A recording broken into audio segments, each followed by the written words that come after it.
बच्चे आज का हमारा लेक्चर होने वाला है किसके ऊपर? जॉइंट स्टॉक कंपनी में इशू डिवेंचर के ऊपर हमारा लेक्चर होने वाला है और ये बुक हमारी कंप्लीट हो जाएगी। बड़ा बेहतरीन चैप्टर है और छोटे छोटे टॉपिक्स इसके अंदर मजा आने वाला है। यहाँ पर बात करने वाले किसकी? डिवेंचर की। देखिए जैसे शेयर्स होते हैं ना, कंपनी शेयर्स देके क्या करती है? पैसा रेस करती है। ऐसी कंपनी डिवेंचर देके भी क्या कर सकती है? मार्केट से पैसा रेस कर सकती है, पैसा ले सकती है। बट याद है ना, शेयर्स के थ्रू कंपनी क्या करती है? मतलब मालिकों वाला पैसा लेती है, मतलब एक तरीके मेंबर से पैसे लेती है, अपने मालिक पैदा करती है। डिवेंचर्स के थ्रू कंपनी क्या करती है? डिवेंचर मतलब लोन, उधारी वाला पैसा लेती है। क्या लेती है? उधारी वाला पैसा रेस करती है। क्लियर ही नहीं है? मतलब उधार लेते हैं कुल मिला के पब्लिक से। मतलब शेयर देके पैसा ले ले, डिवेंचर देके पैसा ले ले, ये कंपनी की अपनी मर्जी है, कंपनी कैसे पैसा लेना चाहती है। बट एक से क्या होगा? कैपिटल रेज होगी और एक से उधार डेट रेज होगा। तो डिवेंचर जो होता है ना, वो एक डेट इंस्ट्रूमेंट होता है। क्या होता है बेटा जी? डेट। डेट मतलब डेटर नहीं है, डेट इंस्ट्रूमेंट। डेट यानी DEBT, डेट मतलब डेट। डिवेंचर एक ऐसा इंस्ट्रूमेंट है जो कंपनी को बार बार ये याद दिलाएगा कि तूने पब्लिक से उधार ले रखा है, तूने पब्लिक से उधार ले रखा है। ये बार बार कंपनी को एक्नॉलेज करेगा, बार बार बताएगा। तो देखिए फटाफट से, अगर हम बात करें, मैंने बोला ना एक था इश्यू शेयर और एक है इश्यू डिवेंचर।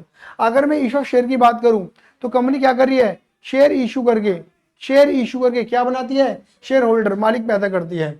जबकि डिवेंचर इशू करके कंपनी क्या पैदा करती है? डिवेंचर होल्डर पैदा करती है, मतलब उधारी वाले बंदे पैदा करती है। बोलो हाँ या ना?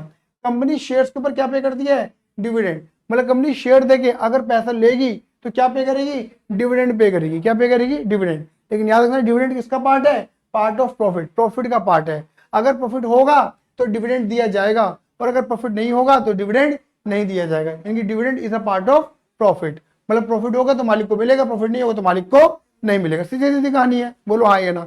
लेकिन लेकिन लेकिन लेकिन लेकिन कंपनी डिवेंचर के ऊपर क्या पे करती है? इंटरेस्ट अलाउ करती है, इंटरेस्ट देती है। क्या देती है? इंटरेस्ट। और ये इंटरेस्ट प्रॉफिट का पार्ट नहीं है, ये क्या है? चार्ज अगेंस्ट प्रॉफिट है। ये ध्यान रखना, ये MCQ के अंदर भी हो सकता है तुम्हारा। चार्ज अगेंस्ट प्रॉफिट है। क्या है बेटा? ये चार्ज अगेंस्ट प्रॉफिट। मतलब प्रॉफिट हो या लॉस हो, इंटरेस्ट देना है तो इंटरेस्ट देना है। अगर मुझे बता के चलिए, आपने बैंक से लोन लिया और आपने लॉस कमा लिया, तो क्या आप बैंक वालों को ये कह सकते हो कि मैं नहीं दे रहा इंटरेस्ट क्योंकि मैंने लॉस कमाया है, पता नहीं किस नजर से तुमने लोन दिया, मुझे लॉस हो गया मुझे। बोलो हाँ या ना? ऐसा कह सकते हो? बैंक कहेगा मेरे को क्या मतलब है, तू प्रॉफिट कमा लॉस कमा, मैंने उधार दिया, मेरे को ब्याज चाहिए, मेरा बात खत्म कर। बोलो हाँ या ना? तो सिमिलरली यहाँ पर भी वही होता है डिवेंचर के केस में भी। यहाँ पे क्या देना पड़ता है? कंपनी को इंटरेस्ट देना पड़ता है। देना पड़ेगा देना पड़ेगा देना पड़ेगा। जेल की रोटी खानी पड़ेगी, जेल का पानी पीना पड़ेगा। अब तो जेल में आना पड़ेगा। पोसम पा भाई, पोसम पा। बोलो हाँ या ना? क्लियर नहीं है? हाँ या ना? बहुत गंदी स्टोरी है। पोसम भाई पोसम पा, लाल किले में क्या किया बताओ। अब बता, सोचने वाले क्या क्या सोचेंगे, समाज क्या सोचेगा?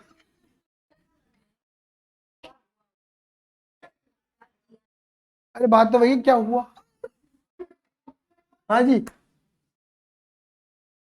बेटा, ऐसा है, मेरा बचपन किया वाला था, तेरा बचपन हुआ वाला हो, है ना?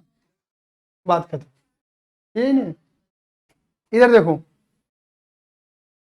ठीक है?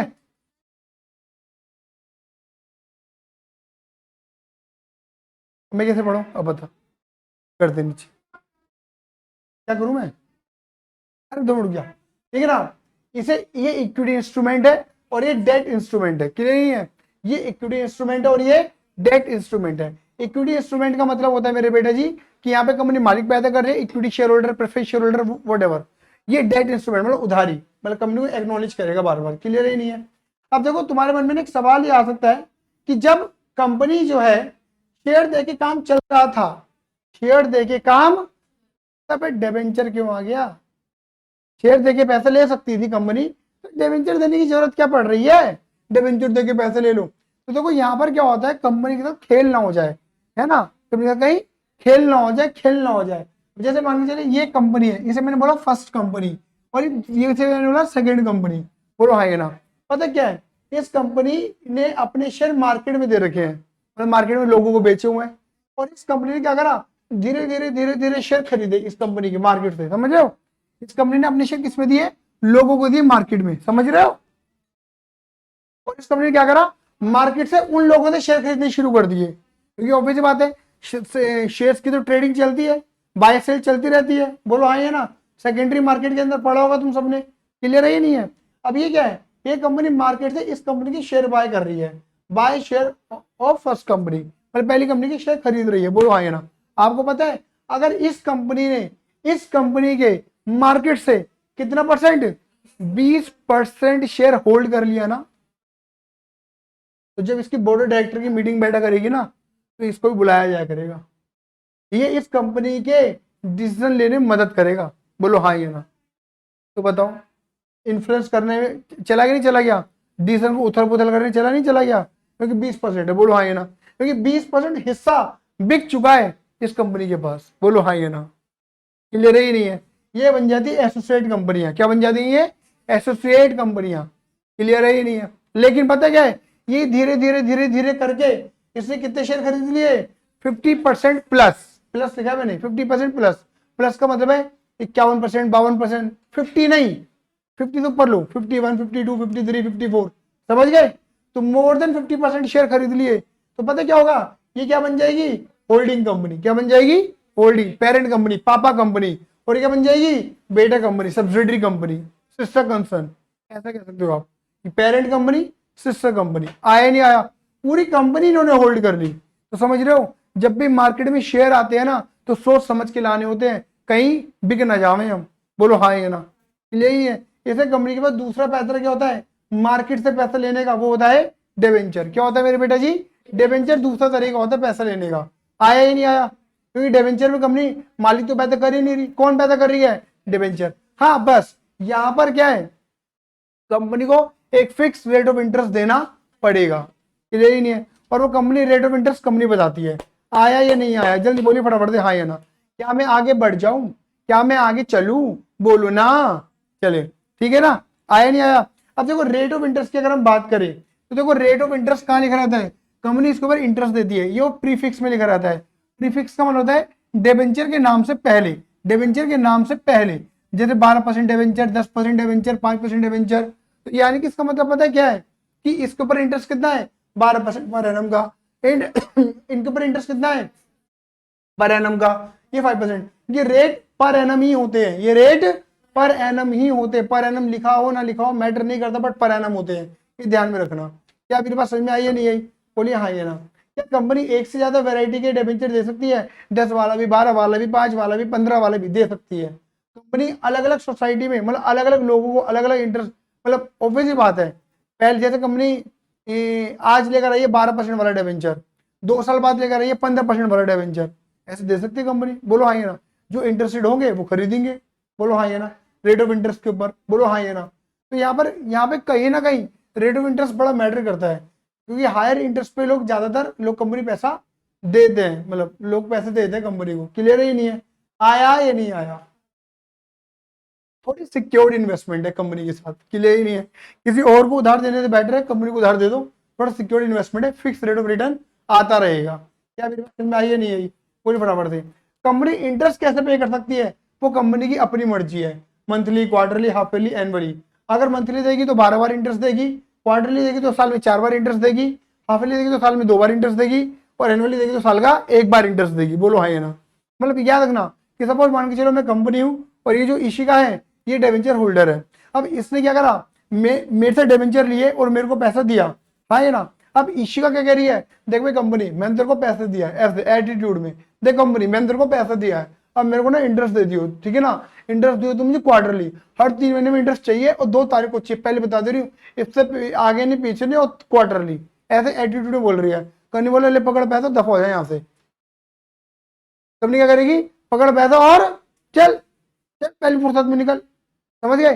क्योंकि कंपनी कहती है कि तू जैसे मैंने बतेरे हैं ऐसे लोग, तो जैसे बतेरे हैं, एक से पैसा थोड़ा ले रही हूँ, कई लोगों से पैसा ले रही हूँ मैं, ऐसे तो सब मेरे को हुक्म चलाते रहेंगे, मेरे को इस डेट पे इंटरेस्ट चाहिए, मेरे को इस डेट पे इंटरेस्ट चाहिए। तो कंपनी इंटरेस्ट अपने नॉर्म्स पे देती है, डिबेंचर होल्डर के नॉर्म्स पे नहीं देती है। बोलो हाँ या ना। मतलब जैसा कंपनी की अपनी मर्जी होगी कि मैं क्वार्टरली दूं, हाफ ईयरली दूं, मंथली दूं या एनुअली दूं, ये मेरी अपनी मर्जी है कंपनी की। बोलो हाँ या ना। नहीं तो कंपनी तो बेकार हो जाएगी यार, किस किस के बारे में कैसे कैसे चलेगी मामला। आया ही नहीं आया? क्लियर है मेरी बात? तो ये इंटरेस्ट की बात थी। क्या मेरी बात क्लियर हो गई? अब मैं बात करता हूँ सारी बातें बेटा जितनी तुमने शेयर्स के अंदर पढ़ी हैं, सब कुछ डिट्टो, सारी वही बातें, कुछ भी अलग नहीं है। बस अंतर क्या है, जहाँ शेयर एप्लीकेशन था वहां क्या आ गया, डिबेंचर एप्लीकेशन, जहाँ शेयर अलॉटमेंट वहां क्या आ गया, डिबेंचर अलॉटमेंट, जहाँ share first call final call था वहाँ debenture first call final call, जहाँ शेयर कैपिटल था वहाँ 10% मतलब परसेंटेज, यहाँ परसेंटेज आ जाएगी 10, 12, 5, 15 जो भी क्वेश्चन बोलेगा, समझ गए, आया वो आ जाएगा, ठीक है ना। अच्छा जो शेयर्स हैं वो किस पे इशू हो सकते हैं, एट पार पे, एट प्रीमियम पे, बोलो आएंगे ना। लेकिन डिबेंचर किस पे जा सकते हैं, at par, at premium, at discount, ये तीन तरीके से, वो दो तरीके से थे कि तीन तरीके से थे। एट डिस्काउंट नया ऐड हो गया यहाँ पर। एट डिस्काउंट का मतलब क्या होता है, एट 100 का डिबेंचर 90 में, 80 में, 85 में, 95 में, मतलब सस्ता डिबेंचर बिक रहा है। क्या बोल रहा हूँ बेटा मैं, सस्ता डिबेंचर, सस्ता, ठीक है ना। कौन सा डिबेंचर, सस्ता, सस्ता डिबेंचर बिक रहा है। क्या मेरी बात समझ में आई है नहीं आई, जल्दी बोलिए फटाफट से, हाँ या ना, क्लियर नहीं है। सस्ता डिबेंचर बिक रहा है मेरे बेटे जी, सस्ता डिबेंचर, आया, बोलो आइए ना, ठीक है। सस्ता डिबेंचर है, at par, at premium, at discount, यहाँ नहीं है, यहाँ है। यहाँ शेयर में फोर फीचर होता है, यहाँ फोर फीचर नहीं होता। यहाँ तुम पैसा जब्त नहीं कर सकते, शेयर जब्त, डिबेंचर जब्त नहीं कर सकते, क्लियर नहीं है, बोलो हाँ या ना। यहाँ जमानत जब्त नहीं चलेगी, वहां जमानत जब्त चलती है, बोलो हाँ या ना। क्या मेरी बात क्लियर हो गई नहीं हो गई, आया या नहीं आया, अरे क्लियर है मेरी बात, बोलो फटाफट से हाँ या ना, ठीक है। अब रही बात, देखो यहाँ पर डिबेंचर को इशू करने के कितने पर्पस होते हैं, डिबेंचर को इशू करने के कितने पर्पस होते हैं, वही सारी बातें जो आपने डिबेंचर में शेयर्स में पढ़ी थी। Cash purpose, other than cash purpose, याद आ रहा है, अदर देन कैश पर्पस क्या पढ़ा था, वेंडर वाले क्वेश्चन, याद आया नहीं आया, वही सेम वेंडर वाले क्वेश्चन यहाँ पर वही है कि एसेट खरीद लो, बिजनेस खरीद लो, सर्विस खरीद लो, वही वेंडर वाले क्वेश्चन है, सब कुछ वही है, सब कुछ, बस शेयर की जगह क्या आ जाएगा, डिबेंचर। इसलिए मैं उस टॉपिक को दोबारा रिपीट करने वाला नहीं हूँ, वो टॉपिक में आपको पहले दिन ही आज ही होमवर्क में तुम्हारा खत्म कर देना, जो नहीं होंगे वो हम टेक ऑफ करेंगे, क्लियर है, ये नहीं है, बिल्कुल डिट्टो है, बस शेयर की जगह डिबेंचर और कुछ नहीं करने का है, आया। और कैश पर्पस में वही है, लमसम एक बार में ले ले पैसा, ये इंस्टॉलमेंट, इंस्टॉलमेंट वही एप्लीकेशन, वही अलॉटमेंट, वही कॉल मनी, वही ओवर, वही अंडर, वही एरियर, वही एडवांस, समझ गए ना, क्लियर, वही टेबल, बस फोर फीचर नहीं होता, सब कुछ वही होता, समझे ना। एरियर की treatment with opening arrear, without opening arrear, है ना, और एडवांस पहले क्रिएट होता है बाद में डेबिट हो जाता है, सब कुछ वही है, समझे। बस अंदर क्या है, फोर फीचर नहीं होता, बाकी सब होगा। और आपको पता है जिस वैरायटी को तुम कहां पढ़ के बैठे हो, शेयर्स में, वो वैरायटी यहां पर आने वाली नहीं है। हाँ भाई शेयर्स में ना, जो वेंडर वाले क्वेश्चन है वो शेयर से छपने के चांस कम होते हैं, डिबेंचर से छपने के चांस ज्यादा होते हैं, वेंडर वाले क्वेश्चन जो है, क्योंकि दोनों में आते हैं वो, क्लियर ही नहीं है, आया, दोनों में सेम पैटर्न में चलने, कुछ भी अंतर नहीं आने वाला। क्या मैं बात आगे बढ़ाऊं, भाई ये तीसरी कैटेगरी है, देखो issue debenture as collateral security, debenture को एज अ कोलेट्रल सिक्योरिटी भी दिया जा सकता है, ये एक अलग प्रैक्टिकल और थ्योरेटिकल कॉन्सेप्ट है जिसको मैं सेपरेटली डील करूंगा, अभी डील नहीं कर रहा हूं, क्लियर है, आया। ये कुछ इंपॉर्टेंट टॉपिक है जिनको हम डिस्कस करने वाले हैं अपने चैप्टर के अंदर, ठीक है ना, जो इंपॉर्टेंट है, सारे टॉपिक छोटे छोटे हैं और मजेदार टॉपिक है, बहुत मजा आने वाला है इनको करने में, बहुत जल्दी ये चैप्टर कवर अप होगा हमारा। क्या मेरी बात क्लियर हुई या नहीं हुई, क्या हम आगे बढ़ जाएं, आगे बढ़ जाएं, कट जाएं, चल जाएं, चलो बढ़े आगे, आगे चलते हैं। अब देखिए यहां पर मैं बात करने वाला हूं आप सभी से,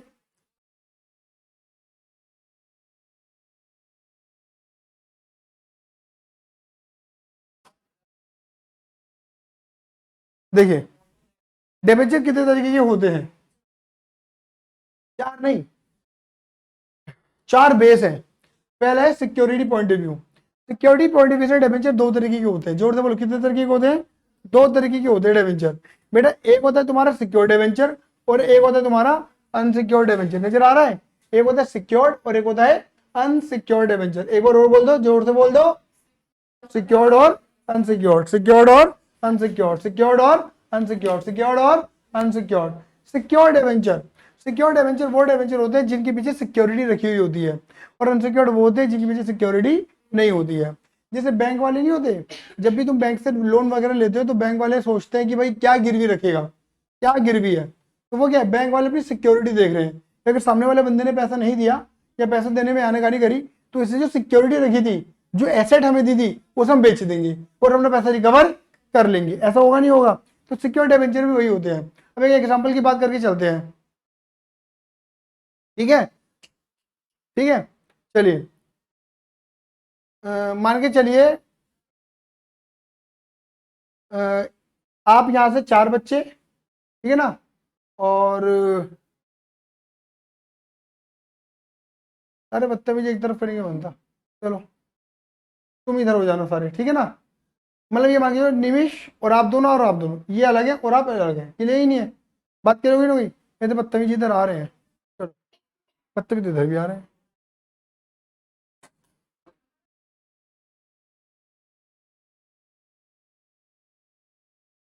समझिए जैसे रोशनी पड़ती है ना आंखों पे और ऐसा हो जाता है, ऐसे तेरी बदतमीजी तेरी आंखों पे पड़ रही है, ऐसा हो रही है बेचारा, एकदम आंखें बंद हो रही है, देख नहीं पा रहा मैं।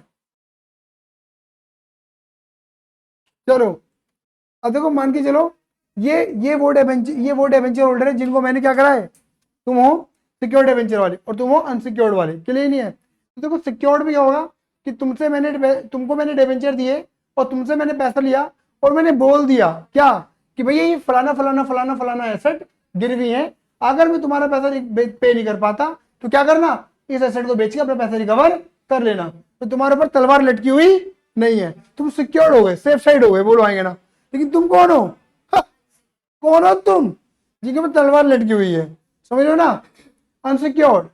तुमको डिबेंचर दे रखे, पैसा ले रखा है, बट सिक्योरिटी नहीं दे रही है। लेकिन एक बात ध्यान रखना, रिस्क किसका ज्यादा है ये बताओ, तुम्हारा ही इनका, तुम्हारा ज्यादा है रिस्क। बोले तो सिक्योर्ड भी हो और रिस्क भी ज्यादा तुम्हारा, वाह वाह, सिक्योर्ड भी है फिर रिस्क भी है।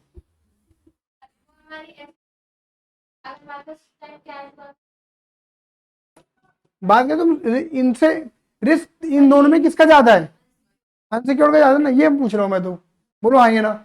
तुम्हारा रिस्क ज्यादा है ना, तो तुम्हारा रेट ऑफ इंटरेस्ट भी ज्यादा होगा इनके कंपैरेटिवली।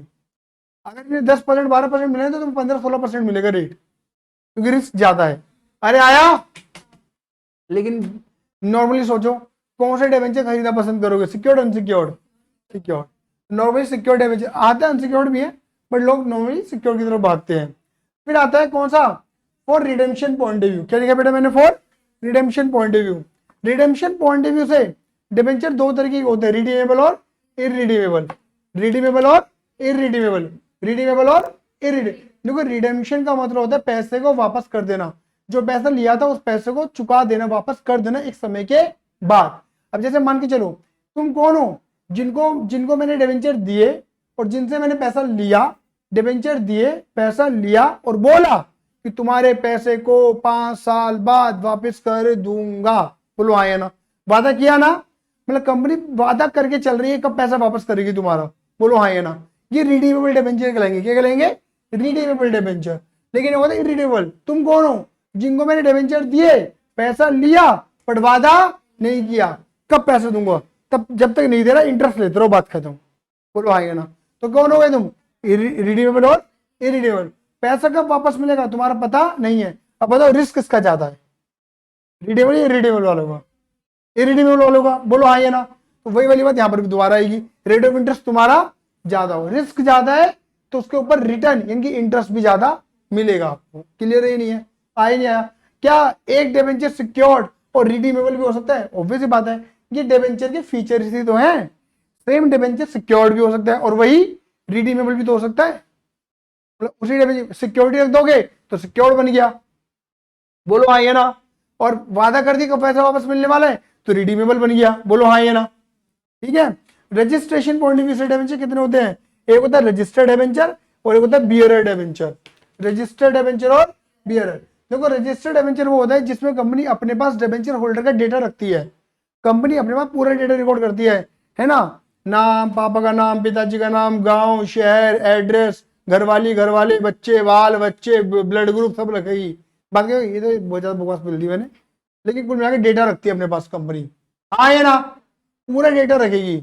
और वो बंदा किसको भी डिबेंचर बेच रहा है फिर उसका डेटा रिकॉर्ड करेगी। तो रजिस्टर्ड डिबेंचर तो वो होता है किसके नाम पर डिबेंचर गया है वो कंपनी के पास रिकॉर्डेड होता है।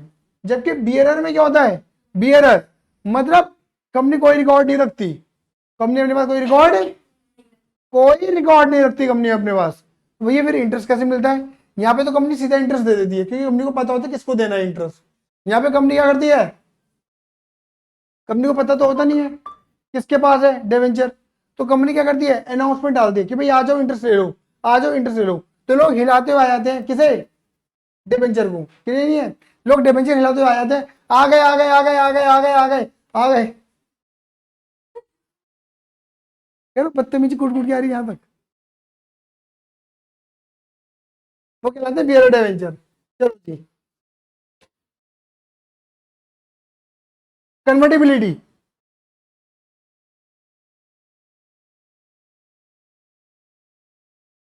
शांति का माहौल देखिए कन्वर्टिबिलिटी और नॉन कन्वर्टेबल, इधर देखिए ये ऑप्शन होता है लोगों के पास, जिन डिबेंचर्स पे कंपनी ऑप्शन देती है कि उन्हें वो कन्वर्ट करवा सकते हैं किसमें, शेयर में, तो कन्वर्टेबल डिबेंचर है, और जिनके पास ऑप्शन नहीं होता वो नॉन कन्वर्टेबल डिबेंचर है। ये ऑप्शन होता है, ऑप्शन मिलेगा तो वो कन्वर्टेबल होंगे, नहीं तो नहीं। और ऑप्शन भी किसके पास होता है, डिबेंचर होल्डर के पास। मैंने अगर तुम्हें डिबेंचर दिए हैं, तुम्हें अपने डिबेंचर शेयर में कन्वर्ट करवाने हैं, तो वो तुम पे डिपेंड करता है, कंपनी अपनी तरफ से कोई जोर जबरदस्ती नहीं करती। आया नहीं आया, आया नहीं आया। चलिए एक पता है क्या होता है, एक होते हैं डिबेंचर ट्रस्ट डीड, क्या होती है, debenture trust deed. Actually debenture trust deed और ट्रस्टी ये क्या होते हैं समझना, ये हाँ डिबेंचर ट्रस्ट डीड और ट्रस्टी, ठीक है ना, ये क्या होते हैं, ये कमेटी होती है एक्चुअल में, क्या होती है, एक कमेटी होती है ट्रस्टी की, जो कंपनी को बनाना, जो कंपनी डिबेंचर दे रही है मार्केट में, उसे ये कमेटी बनाना जरूरी होता है, जो कंपनी से डिबेंचर होल्डर के राइट्स के लिए लड़ते हैं। मतलब अगर डिबेंचर होल्डर्स के राइट का कुछ भी उल्लंघन हो जाएगा, उनको समय पे इंटरेस्ट नहीं जाएगा, तो कंपनी को बोलेंगे, रिमाइंड कराएंगे, बताएंगे कि भाई करो काम को, कर क्यों नहीं रहे हो तुम। तो कंपनी और उस ट्रस्टीज के बीच में जो डीड होती है उसे डिबेंचर ट्रस्ट डीड कहा जाता है।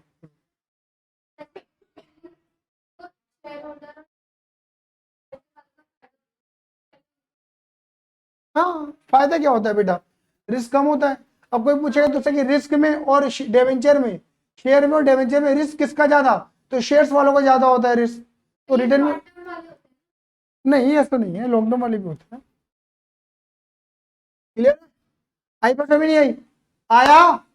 अब इधर देखो, सिक्योर डिवेंचर, सिक्योर डिवेंचर कौन सा था, जिसमें सिक्योरिटी रखी जाती है। तो पता है सिक्योरिटी भी दो तरीके की होती है, एक होता है तुम्हारा फिक्स चार्ज और एक होता है तुम्हारा फ्लोटिंग चार्ज। एक होता है तुम्हारा फिक्स चार्ज और एक होता है तुम्हारा फ्लोटिंग चार्ज। पता है फिक्स चार्ज क्या होता है, जैसे मैंने बोला कि आप सब लोग कौन है, सिक्योर डिवेंचर है, डिवेंचर दे रखा है और सिक्योरिटी रखी हुई है।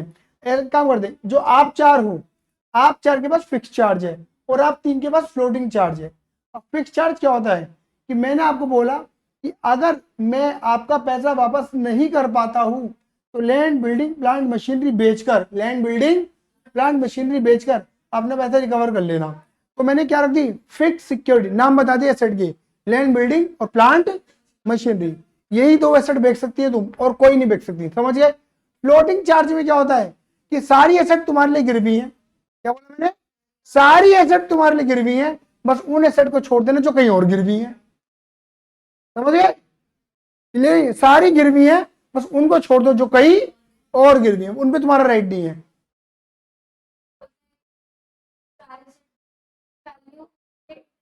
ऑब्वियस बात है दीदी, ऑब्वियस बात है,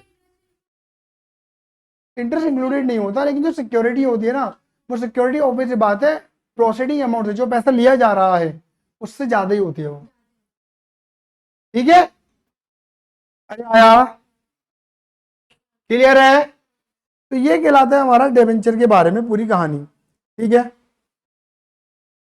अब हम बात करेंगे किसकी, issue of debenture for redemption purpose, issue of debenture for redemption purpose, इसकी बात करने वाले हैं। अगली वीडियो बनाते हैं इसके रिगार्डिंग।